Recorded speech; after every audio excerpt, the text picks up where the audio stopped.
नमस्कार दोस्तों, आइए जानते हैं झारखंड के हर जिले, हर क्षेत्र की ताजा और बड़ी खबरों को केवल 15 मिनट में। साथ ही आज के इस वीडियो में हम लोग जानेंगे कि सरकार ने गरीबों के लिए कौन कौन सी योजनाएं लागू की है और साथ ही महिलाओं को 5,000 रुपए कब से मिलेंगे और ई श्रम कार्ड धारकों को 3,000 रुपए कब से खाते में आएंगे। साथ ही गरीबों के लिए सोना चांदी, डीजल, पेट्रोल, बिजली आदि कब से सस्ता हो जाएगी। सब कुछ आज इस वीडियो के माध्यम से जानेंगे। हमारे साथ बने रहने के लिए वीडियो को लाइक और चैनल को सब्सक्राइब जरूर कर दें और कमेंट में जरूर बताएं कि आप यह वीडियो किस जगह से देख रहे हैं।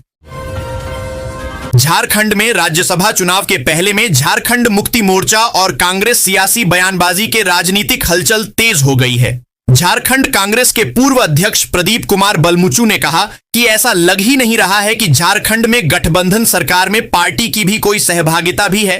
प्रदीप बलमुचू ने बुधवार को पत्रकारों से अनौपचारिक बातचीत में कहा कि अब समय आ गया है सरकार के कामकाज का निष्पक्ष मूल्यांकन हो। कांग्रेस के वरिष्ठ नेता और पूर्व राज्यसभा सांसद प्रदीप बलमुचू ने कहा कि पार्टी के किसी भी कार्यकर्ता को लगता नहीं है कि इस गठबंधन सरकार में कोई उनकी बात सुनने वाला है। झारखंड की क्षेत्रीय राजनीति से निकलकर राष्ट्रीय पहचान बनाने की दिशा में झारखंड मुक्ति मोर्चा ने निर्णायक कदम बढ़ा दिया है। अप्रैल 2025 को रांची में आयोजित पार्टी के 13वें महाधिवेशन में पारित अपने राजनीतिक प्रस्ताव से साफ संकेत दिया कि झामुमो की प्राथमिकता अब सिर्फ राज्य नहीं, राष्ट्रीय स्तर पर विस्तार है। पार्टी संगठन केंद्रीय अध्यक्ष और मुख्यमंत्री हेमंत सोरेन के नेतृत्व में नई रणनीति के साथ आगे बढ़ रहा है। यह प्रस्ताव धरातल पर मजबूती के साथ दिखने भी लगा है। इस कड़ी में दिल्ली में संपर्क कार्यालय अन्य राज्यों में संगठन को मजबूत करने की दिशा में ठोस पहल तथा बिहार, असम, ओडिशा और बंगाल जैसे राज्यों के लक्षित हिस्सों को मिलाकर बृहद झारखंड की परिकल्पना झामुमो की रणनीति का हिस्सा है। रांची नगर निगम की ओर से प्रधानमंत्री आवास योजना 2.0 के तहत शहर के विभिन्न वार्डों में विशेष कैंप लगेगा। गुरुवार से इसकी शुरुआत होगी। पहले दिन कुल 8 वार्डों में शिविर लगेंगे। इस पहल का उद्देश्य ऐसे पात्र व वंचित लोगों तक योजना का लाभ पहुंचाना है जिनके पास देश में कहीं भी पक्का मकान नहीं है और जो अब तक किसी कारणवश इस योजना से वंचित रह गए हैं। शिविर में केंद्र सरकार द्वारा निर्धारित मानकों के अनुसार आवेदन लिए जाएंगे। निगम के मुताबिक आवेदन परिवार के महिला या पुरुष मुखिया के नाम से होगा, जिसमें पति पत्नी और अविवाहित बच्चे शामिल होंगे। अप्रैल महीने में चांदी की कीमतों में करीब 2 लाख रुपए की ऐतिहासिक गिरावट दर्ज की गई है। बाजार में आई इस बड़ी कमी ने निवेशकों और आम जनता का ध्यान अपनी ओर खींचा है। अंतरराष्ट्रीय बाजार के दबाव और मांग में आए बदलावों को इस गिरावट का मुख्य कारण माना जा रहा है। खरीदारों के लिए यह गहने और निवेश के लिहाज से एक सुनहरा अवसर है। भारत सरकार द्वारा संचालित प्रधानमंत्री किसान सम्मान निधि योजना के तहत करोड़ों किसानों के बैंक खातों में जल्द ही 2,000 रुपए की अगली किस्त भेजी जाएगी। यह राशि सीधे डीबीटी के माध्यम से हस्तांतरित की जाती है, जिससे बिचौलियों की भूमिका समाप्त हो जाती है। इस वित्तीय सहायता का मुख्य उद्देश्य किसानों को खेती के लिए बीज और खाद खरीदने में मदद करना है। पात्र किसान अपनी ई-केवाईसी प्रक्रिया पूरी करके इस लाभ को प्राप्त कर सकते हैं। यह कदम ग्रामीण अर्थव्यवस्था को मजबूती प्रदान करने की दिशा में अत्यंत महत्वपूर्ण है। झारखंड के सिमडेगा जिले में बुधवार को स्वास्थ्य सेवाओं का बड़ा संगम देखने को मिला। सदर अस्पताल परिसर में आयोजित मेगा महिला स्वास्थ्य शिविर और विजन फॉर झारखंड अभियान के तहत कुल 979 मरीजों के स्वास्थ्य की बारीकी से जांच की गई। राज्य के स्वास्थ्य मंत्री डॉक्टर इरफान अंसारी ने इस भव्य कार्यक्रम का उद्घाटन किया। स्वास्थ्य मंत्री ने सर्वाइकल कैंसर को रोकने के उपाय के तहत सभी लड़कियों को टीका लगवाने की बात कही। इस दौरान यह भी घोषणा की गई कि सिमडेगा, खूंटी और गुमला के कॉर्निया और रेटिना की बीमारियों से ग्रसित बच्चों और बुजुर्गों का रांची स्थित कश्यप मेमोरियल आई हॉस्पिटल में आयुष्मान भारत योजना के तहत बिल्कुल मुफ्त इलाज किया जाएगा।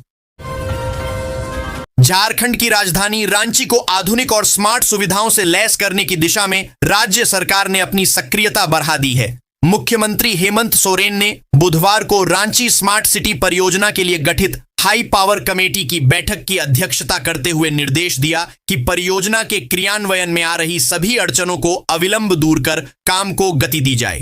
मुख्यमंत्री ने जोर देकर कहा कि रांची का विकास केवल कंक्रीट का ढांचा खड़ी दिया करना नहीं, बल्कि नागरिक सुविधाओं का विस्तार और पर्यावरण का संतुलन बनाए रखना भी है।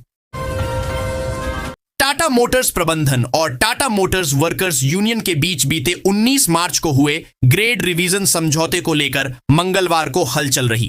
कंपनी के जनरल ऑफिस में शाम 4 बजे आयोजित बैठक के दौरान प्रबंधन ने यूनियन प्रतिनिधियों को वेतन वृद्धि और नए ये नियमों की बारीकियों से रूबरू कराया। प्रबंधन ने फिक्स्ड राइज के वितरण का पूरा खाका यूनियन सदस्यों के बीच रखा। इस बार के समझौते में कुल 19,750 की मासिक वृद्धि हुई है। बैठक में प्रबंधन की ओर से ईआर अधिकारी सौमिक रॉय, हरेंद्र प्रताप, केशव मणि सहित अन्य वरिष्ठ अधिकारी उपस्थित थे। बोकारो हवाई अड्डा से विमान सेवा शुरू करने की मांग को लेकर बोकारो हवाई अड्डा बचाव समिति की ओर से 2 मई को हवाई अड्डा के समक्ष प्रदर्शन किया जाएगा। समिति के संरक्षक मंजूर अंसारी ने बुधवार को बोकारो परिसदन में आयोजित प्रेस वार्ता में यह बात कहा कि वर्षों से बार बार तारीख घोषित की गई, लेकिन विमान सेवा शुरू नहीं की गई। यह बोकारो की जनता के साथ धोखा है। केंद्र सरकार व बोकारो प्रबंधन के शिथिल रवैये के कारण यह हाल है। वर्तमान में मामला डीजीसीए के लाइसेंस की प्रक्रिया में जानबूझकर लटकाया गया है। राज्य सरकार की ओर से उपायुक्त बोकारो व संबंधित अधिकारी को दिशा निर्देश दिया जा चुका है। सामुदायिक स्वास्थ्य केंद्र सरैयाहाट में कार्यरत आउटसोर्सिंग कर्मियों को बीते 8 महीने से वेतन नहीं मिलने के कारण आर्थिक संकट की स्थिति उत्पन्न हो गया है। अल्प मानदेय पर काम करने वाले इन कर्मियों की भुखमरी की स्थिति उत्पन्न हो गई है। सीएचसी में सफाई कर्मी, ward boy, lab technician, chain holder, सुरक्षा गार्ड सहित करीब 100 से अधिक आउटसोर्सिंग कर्मी कार्यरत हैं। कर्मियों के अनुसार अगस्त 2025 से अब तक उन्हें वेतन नहीं मिला है, जिसके कारण घर का राशन, दूध सहित अन्य सब कुछ उधार पर चल रहा है। एनटीपीसी पकड़ी बरवाडीह कोयला खनन परियोजना ने स्थापना के बाद से अब तक 100 मिलियन मीट्रिक टन कोयला उत्पादन का ऐतिहासिक आंकड़ा पार कर लिया है। इस उपलब्धि के साथ परियोजना ने देश की अग्रणी कोयला खनन परियोजनाओं में अपनी मजबूत उपस्थिति दर्ज करा दी है। परियोजना में कोयला उत्पादन की शुरुआत जनवरी 2017 में हुई थी, जबकि पहला रेल रैक फरवरी 2017 में भेजा गया। इसके बाद अप्रैल 2019 में इसे वाणिज्यिक रूप से घोषित किया गया। Council for the Indian school certificate examination CISCE ने 30 अप्रैल को कक्षा 10वीं ICSE और 12वीं ISC के परीक्षा परिणाम घोषित कर दिए हैं। लगातार दूसरे वर्ष बोर्ड ने इसी तिथि और ठीक सुबह 11 बजे परिणाम जारी कर अपनी सटीकता कायम रखी है। इस वर्ष के नतीजों में झारखंड, विशेषकर कोल्हान क्षेत्र, जमशेदपुर, चाईबासा के छात्रों ने ऐतिहासिक सफलता दर्ज की है। छात्रों की ऐतिहासिक सफलता से अभिभावकों और शिक्षकों में खुशी की लहर है। रेलवे बोर्ड ने यात्रियों के अनुभवों को सामने लाने और हिंदी में सृजनात्मक लेखन को बढ़ावा देने के उद्देश्य से रेल यात्रा वृत्तांत पुरस्कार योजना 2026 शुरू की है। इस प्रतियोगिता में चयनित प्रतिभागियों को नकद पुरस्कार दिए जाएंगे। प्रविष्टि भेजने की अंतिम तिथि 31 जुलाई 2026 निर्धारित की गई है और देश का कोई भी नागरिक इसमें भाग ले सकता है। जनगणना 2027 के तहत स्वगणना स्वयं विवरण भरने विषय पर बुधवार को रांची नगर निगम में एक महत्वपूर्ण प्रेस वार्ता आयोजित की गई। इस बैठक की अध्यक्षता रोशनी खलखो ने की, जबकि उप महापौर नीरज कुमार, नगर आयुक्त सुशांत गौरव एवं अपर नगर आयुक्त संजय कुमार उपस्थित रहे। इस अवसर पर बताया गया कि इस बार जनगणना प्रक्रिया पूरी तरह डिजिटल और जनभागीदारी आधारित होगी। नागरिक अब अपने मोबाइल फोन के माध्यम से स्वयं अपनी जानकारी दर्ज कर सकेंगे, जिससे प्रक्रिया अधिक सरल, पारदर्शी और प्रभावी बनेगी। राज्य के विभिन्न विभागों द्वारा संचालित योजनाओं का मूल्यांकन वर्तमान में थर्ड पार्टी के रूप में चयनित निजी एजेंसियों द्वारा ही कराया जाता रहा है। अब राज्य सरकार ने इस कार्य में स्नातकोत्तर छात्र छात्राओं को भी लगाने का निर्णय लिया है। इसके लिए उच्च एवं तकनीकी शिक्षा विभाग chief minister e governance fellow योजना शुरू करेगा, जिसका प्रस्ताव तैयार कर लिया गया है। बुधवार को मुख्यमंत्री हेमंत सोरेन की अध्यक्षता में Jharkhand council on science, technology and innovation की सामान्य सभा की हुई बैठक में भी इस प्रस्ताव पर चर्चा हुई। उच्च एवं तकनीकी शिक्षा मंत्री सुदिव्य कुमार तथा स्वास्थ्य मंत्री इरफान अंसारी के साथ बुधवार को झारखंड राज्य आकलन प्रशिक्षित सहायक अध्यापक संघर्ष मोर्चा के प्रतिनिधिमंडल के साथ वार्ता हुई। इसमें मंत्री द्वय ने आश्वासन दिया कि सहायक अध्यापकों के सेवा के दौरान निधन होने पर उनके आश्रित को अनुकंपा पर नौकरी देने का प्रस्ताव कैबिनेट की अगली बैठक में लाया जाएगा। मंत्री सुदिव्य कुमार के धुर्वा स्थित आवास पर लगभग 1 घंटा चली बैठक में पारा शिक्षकों की समस्याओं, सेवा सुरक्षा, भविष्य और मानवीय मुद्दों पर विस्तार से चर्चा हुई। बैठक के दौरान दोनों मंत्रियों ने स्पष्ट रूप से कहा कि 45,000 पारा शिक्षक निश्चिंत होकर अपना कार्य करें। झारखंड में मौसम का मिजाज तेजी से बदल रहा है। मौसम विभाग के अनुसार राज्य के विभिन्न जिलों में 5 मई तक तेज आंधी, गर्जन और बारिश की प्रबल संभावना है। बंगाल की खाड़ी से आ रही नमी के कारण कई हिस्सों में बादल छाए रहेंगे और धूल भरी हवाएं चलेंगी। इस दौरान हवा की गति 40 से 50 किलोमीटर प्रति घंटा तक रह सकती है, जिससे भीषण गर्मी से राहत मिलने की उम्मीद है। हालांकि वज्रपात, बिजली गिरने के खतरे को देखते हुए प्रशासन ने लोगों को सतर्क रहने और खराब मौसम में पेड़ों के नीचे शरण न लेने की सलाह दी है। यह बदलाव खेती के लिए मिश्रित परिणाम ला सकता है। न्यायिक सेवाओं को और अधिक सुलभ और आधुनिक बनाने की दिशा में बड़ा कदम उठाते हुए ई कोर्ट सर्विस मोबाइल पी का नया संस्करण 4.0 आगामी 5 मई से लॉन्च किया जाएगा। इस संबंध में झारखंड हाई कोर्ट के केंद्रीय परियोजना समन्वयक द्वारा राज्य के सभी जिला एवं सत्र न्यायाधीशों को पत्र जारी कर आवश्यक निर्देश दिए गए हैं। पत्र में बताया गया है कि सुप्रीम कोर्ट की ई कमेटी के निर्देशानुसार ऐप का यह नया संस्करण कई तकनीकी और उपयोगकर्ता सुविधाओं के साथ अपग्रेड किया गया है। भारतीय जनता पार्टी के प्रदेश अध्यक्ष आदित्य साहू ने राज्य में चलने वाली जल जीवन मिशन योजनाओं में भ्रष्टाचार और कमीशनखोरी का आरोप लगाया है। बुधवार को प्रदेश भाजपा कार्यालय में एक प्रेस वार्ता में आदित्य साहू ने कहा कि 6 मई से 12 मई तक अलग अलग जिलों में भाजपा कार्यकर्ता पेयजल समस्या पर आंदोलन करेंगे। 6 दिनों तक चले वाले इस प्रदर्शन में सरकार से पेयजल स्वच्छता विभाग में होने वाले भ्रष्टाचार का हिसाब मांगा जाएगा। प्रदेश भर में लगभग 80,000 हैंडपंप खराब पड़े हैं। 72 घंटे में खराब पड़े हैंडपंप को बनाने का सरकारी दावा फिसड्डी साबित हुआ है। सरकार द्वारा जारी टोल फ्री नंबर भी किसी काम का नहीं है। मुख्यमंत्री हेमंत सोरेन ने राज्य के उच्च एवं तकनीकी संस्थानों में शोध, स्टार्टअप, इनोवेशन एवं प्रौद्योगिकी आधारित शिक्षण को बढ़ावा देने के लिए ठोस कार्य योजना तैयार करने के निर्देश उच्च एवं तकनीकी शिक्षा विभाग के अंतर्गत संचालित झारखंड विज्ञान, प्रौद्योगिकी एवं नवाचार परिषद को दिए हैं।